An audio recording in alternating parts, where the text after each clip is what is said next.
Holistic wellness covers a broad spectrum, and we try to cover all we can at Young Living and explain it here on the podcast for you. CBD oils and products are part of that world, and we know CBD can have a negative connotation for some, so we're here to just give the facts and why we offer CBD products and how they can work into your essential regimen. Hello and welcome to Young Living's podcast, The Wild Drop. My name is Jacob Young, your host.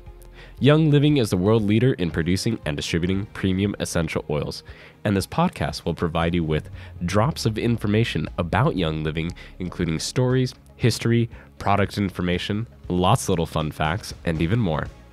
Welcome back to the podcast, Brad Chatterley. How are you? Good. It's good to be here again, Jacob. You sound so enthusiastic. I am excited. So excited to be here. I love it. It's just really early in the morning right now. Well, we have some pretty fun stuff to talk about today. Today, we got to talk about CBD. And for those of you who may not know the wide spectrum of our product line, we actually do offer quite a few different CBD products. But I think it'd be great if you could actually explain what is CBD and what are its benefits, Brad. Yeah, so CBD is derived from industrial hemp. That's the name that they gave to it. So in the 2018 Farm Bill, Congress removed hemp and derivatives of hemp that contain extremely low concentrations of THC from the definition of marijuana in the Controlled Substances Act. So the Controlled Substances Act kind of identifies what we consider drugs in the U.S., and marijuana is on there. But there's so many benefits to that plant that they said, okay, if it's below 0.3% THC, we no longer consider it illegal marijuana. It's now hemp. Sometimes they call it industrial hemp, and it is not illegal to grow. It's not illegal to create products out of. And so really the difference is same species, but there's so many different varieties. It's the difference in THC content. And they're very, very strict about that. So when you have a permit to grow industrial hemp, before it's harvested, they actually come out, the state will come out, and they will take samples of it, and they will test it. And if it's above 0.3% THC, they destroy it. You have to destroy the whole field. So That's rough. Yeah, and you know, I'll tell you, I traveled around and visited a bunch of different hemp growers, and all of them said they'd had fields destroyed at one point in time. Because we know from our experience with essential oils that there's a ton of natural variability. Yeah. So sometimes it would pop up above that 0.3%, and they had to get rid of it. So that's the main difference between the two. Just thinking of that as like a farmer, that would be like soul-crushing and devastating because it's a lot of work. Yeah, it is a lot of work. You've spent months and months on that, sometimes years, and then it's just gone. Oof. So why is it called CBD if it's just hemp? Yeah, CBD is a part of a compound called cannabinoids, and there's a bunch of different cannabinoids that are produced within that plant. And so CBD is one of those cannabinoids, cannabidiol. And, you know, that may not even be the right way to say it because everybody just calls it CBD.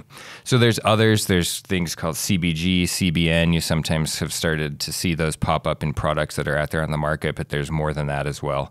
So CBD refers to just that isolated compound from the plant.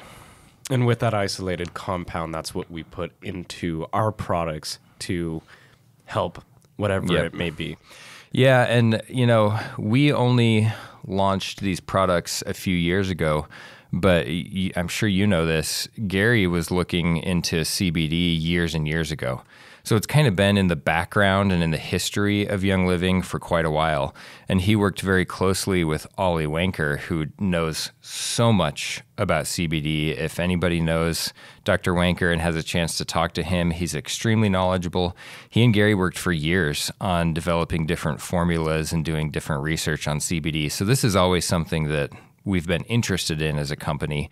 It took some changes in the regulatory landscape, like that 2018 Farm Bill, for us to get to the point where we could put some products out. I remember hearing Dr. Ollie speak for the very first time about CBD and how the U.S. already needs to just quit being a baby and just bring CBD to the market because of all of its potential benefits and uses. Because where he was living, over in Sweden for a long time, they'd already adopted it a long time ago. And Europe uses it pretty often, at least from what he said. He always joked around like the U.S. just needs to play catch up already, which is usually the case. Yeah. And I mean, we're getting there, but it's still a challenging regulatory landscape for us in the U.S. So even though that Farm Bill removed industrial hemp from the Controlled Substances Act, we still have some challenges. A lot of the regulations are left up to the states, so it's kind of this state-by-state patchwork. States have different regulations. You have to get different permits state to state to grow it or to sell products. And then one of the interesting things is that CBD still hasn't been approved as a dietary supplement ingredient. It's not been approved as a food additive. And you see it out there, so everybody's probably seen products that are meant for ingestion that contain CBD. And so companies and customers have been pushing the FDA to approve it as a dietary supplement, but they haven't done it yet.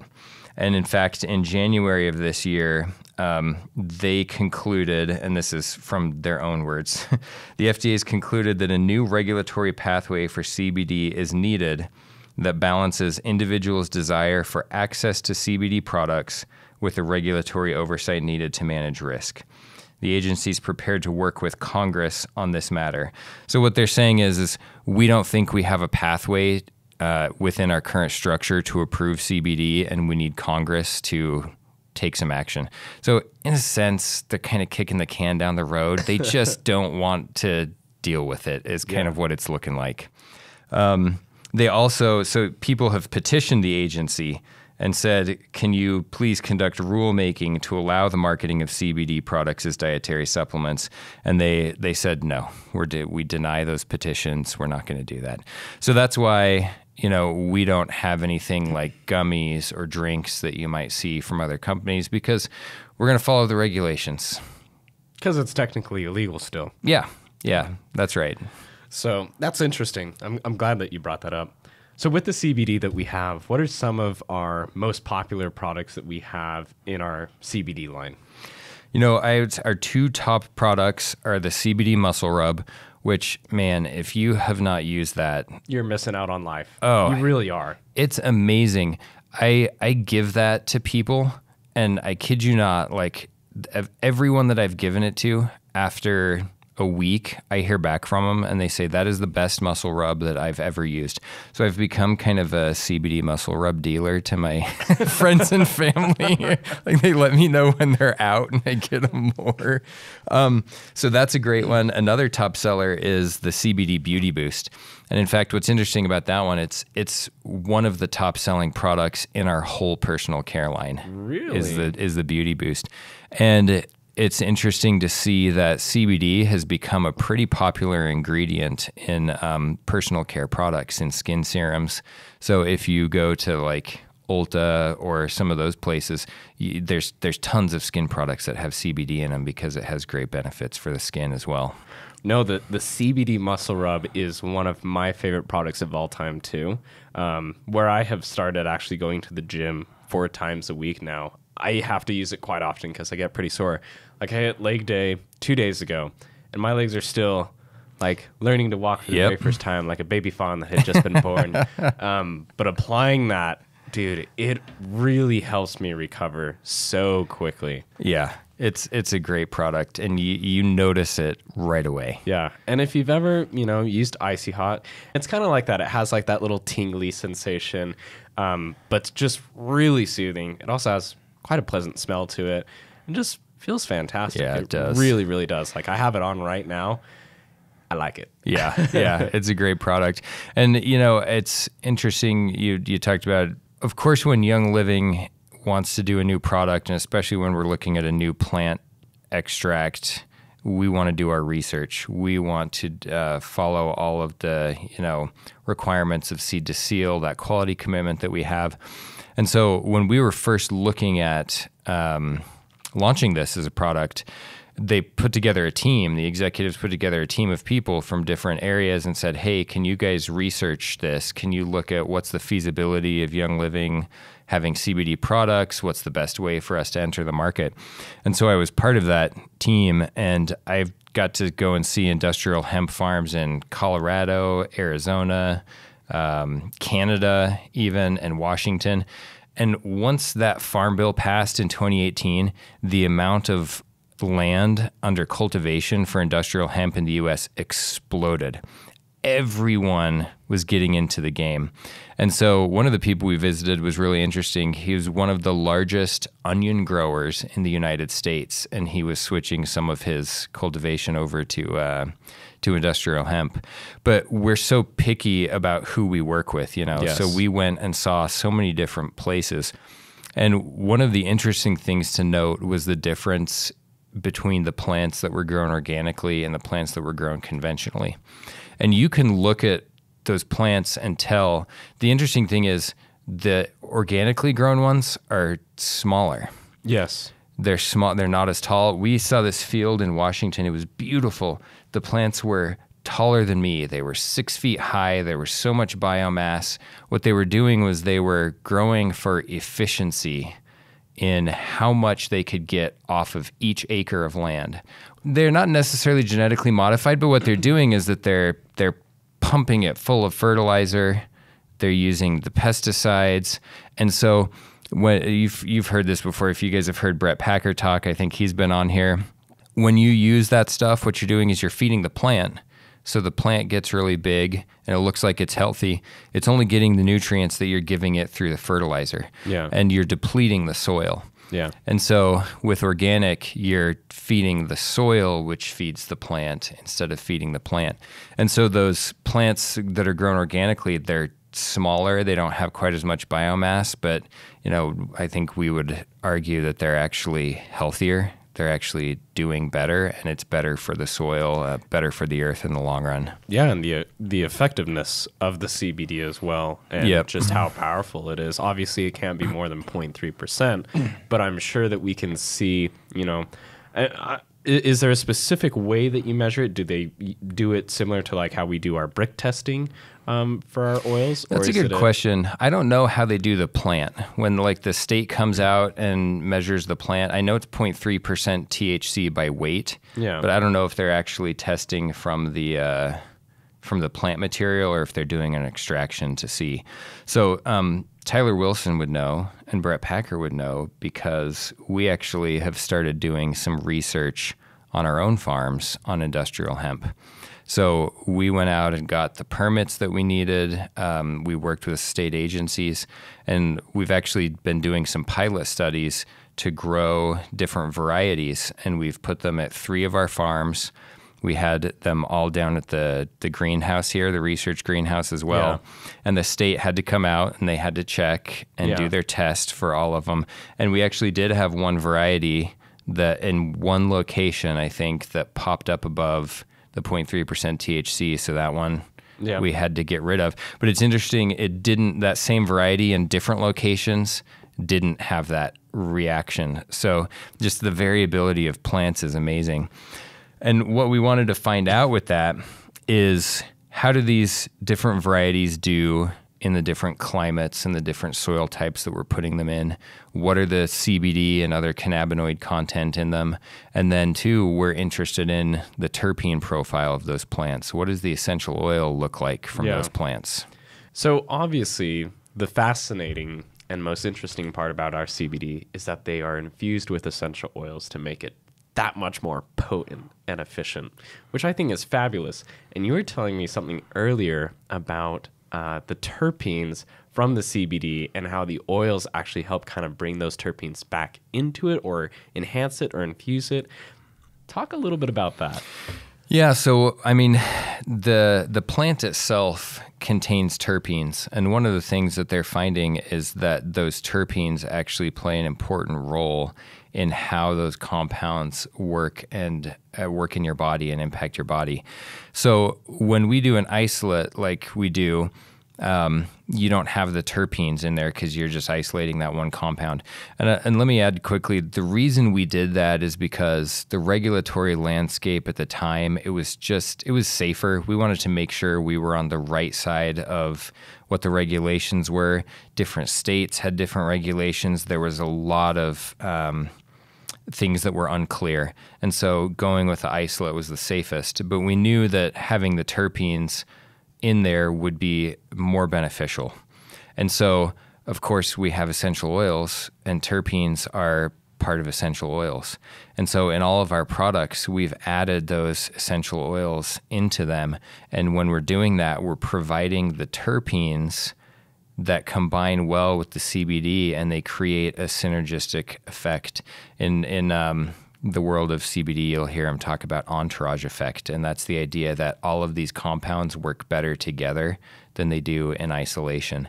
And so we're able to create that entourage effect by putting those terpenes from essential oils back into our products. Awesome. Yeah, it's amazing. I love it. And that's why Young Living is best, because we look at that exact science. We look at it to provide the best possible product for all of you out there. And it's just fascinating that there's so much more that we can do, so much more to explore in the world of CBD. And I do hope that in the future, you know, the FDA and Congress do end up kind of passing that new bill so we can kind of look at that road of gummies, because you and I both know the possibility of gummies and all the other products that are out there on the market. And so I think in due time it'll be such a fun route to go. That would be so exciting. And one of the things we do want to do is hopefully at some point in the future, you know, we'd like to move to a broad spectrum or a full spectrum instead of just the isolate. I think the isolate will always have a place because there's people who want just that. But it's really more in line with our philosophy to have a broader full spectrum extract from the plant. And I'll kind of define those quickly. There's not like an industry standard definition, but when we talk about full spectrum, what I mean is a full extract from the plant that contains different cannabinoids, whatever cannabinoids are present there in the plant. It's going to contain some of the terpenes from the plant. And the full spectrum also would have up to, but no more than 0.3% THC. So that would be a full spectrum extract. A broad spectrum is everything but the THC. So they do the extract, they go in and remove the THC so it's below detectable levels. So once again, I kind of want to go back to the beginning of this where we talked about, CBD does somewhat have still a negative connotation because it's associated with the illegal recreational use of marijuana, but kind of explain it one more time so people understand that they're completely separate from one another. Yeah, sure. First of all, CBD is fully legal. It is not part of that Controlled Substances Act. But I think more than that, the way that it impacts the body is completely different than what people think of when they normally think of, marijuana or recreational use. So the compound that we've been talking about, THC, that has to be 0.3%. THC is the compound in marijuana that basically, when people think about getting high, that's the psychoactive component. So when we have the isolate or when that's below 0.3%, you don't have that psychoactive component impacting your body. CBD is not psychoactive at all. So it doesn't do that to you. It doesn't create a feeling or a sensation of being high at all. And cannabinoids are important things for the body. We actually have cannabinoid receptors in our brains. We need cannabinoids, and so it's really beneficial to get those. And there are some other plant products that also produce cannabinoids, but this plant just does it in a higher concentration. And so it's really beneficial for us to have those cannabinoids, but we have none of that psychoactive component in there. Fascinating. Thank you for sharing that and explaining it more in depth. Yeah, you're welcome. I guess one other thing I wanted to touch on, Jacob, is just kind of some of the interesting things about that research that we're doing at our farms. And, if everything works out well, what we'd like to have in the future is a more of a fully integrated supply chain, where when people are buying our CBD products in the future, they may be getting CBD that has been grown exclusively on Young Living farms. And what's interesting about these plants, and it's the same with essential oil plants, you know that like the lavender grown in St. Mary's is different from the lavender that's grown in Mona, is different from the lavender in France, because it acclimates to its different environment, its different soil types. And so even though we've started out with some varieties that are readily available on the market, if all goes well, you know, in a few years, what will happen is those plants will acclimatize to the environments that we've put them in, and will basically have unique new phenotypes that won't be the same as anything else that's out there. And so we can have this CBD strain, this industrial hemp strain that's pretty unique to Young Living, and have a fully integrated supply chain on the CBD side, which I think is really exciting. I am just as excited as you are. That will be super, super cool to see. So obviously, if you're new to this world of CBD and you're wanting to explore it, try it, or just wanting to understand it a lot more or get more into it, there's two great routes that you can go if you've just been using essential oils.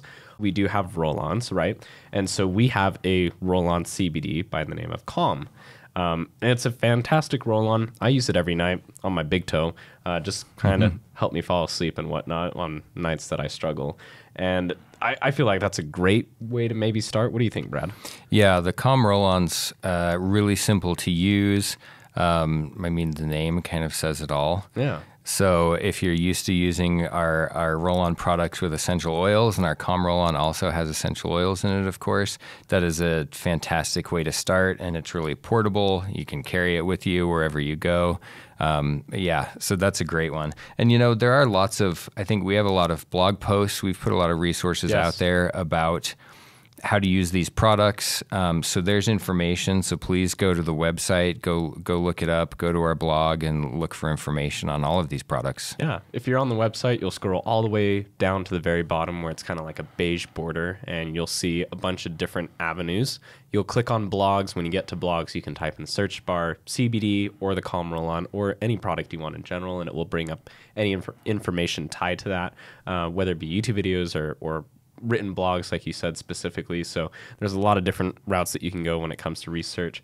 I think one of the other ways that you can kind of start testing the waters is the muscle rub. We talked about it quite a bit, but we have the Cool Azul Sports Gel, which is really fantastic. Absolutely great product. I still use that product as well on top of the CBD muscle rub. But once you use them both together, it's like this holy trinity of just recovery. It's fantastic. So I think that's a great way to get started too. And even if you don't work out, you know, and you just feel sore in a certain area, or don't, you know, or if there's one muscle area that doesn't feel too good, you can just apply it and it works great. Yeah, you're not as old as me yet, Jacob. So I sometimes just wake up and something hurts. So it's great for that too. Add it to your daily routine, you know, your morning routine. Yeah, absolutely. Well, is there anything else when it comes to CBD that you would like to share or feel is important to share for others to know? I mean, there's probably so many things that we could talk about, but I think one of the ways that I think about Young Living is, yes, we're an essential oil company, but we're a plant company. I mean, we know the power of plants. Yes. This is like nature has given us these things to use, and that's why I think CBD fits in so well with Young Living and CBD products, because it's such a powerful plant and it goes so well with essential oils that I think it's just such a natural fit. And I'm excited to see where we can go with this product line in the future. And it's great stuff. It really is. Like we talked about the muscle rub. It's fantastic. I do know that my mom uses the Beauty Boost quite a bit as well. Your skin looks great. Have you been using the Beauty Boost too? Well, no, but thank you. Yeah, so now I know a little bit about Mary's daily protocol and what she uses. So yeah. Nice. Well, Brad, thank you so much for your time, your knowledge, and your passion. Really appreciate everything that you do. And it seems like we'll have to do a few more episodes about this to really get the full understanding, full spectrum, if you will, on nice. CBD. Nice. Thank you. All right. Well, thank you, Jacob. It's been great being here again. And thank you for tuning into this episode of The Wild Drop. Remember, you can listen on iTunes, Spotify, on YouTube, and of course our website at www.youngliving.com. Don't forget to oil up Young Living family. This is Jacob Young, dropping out. Take care.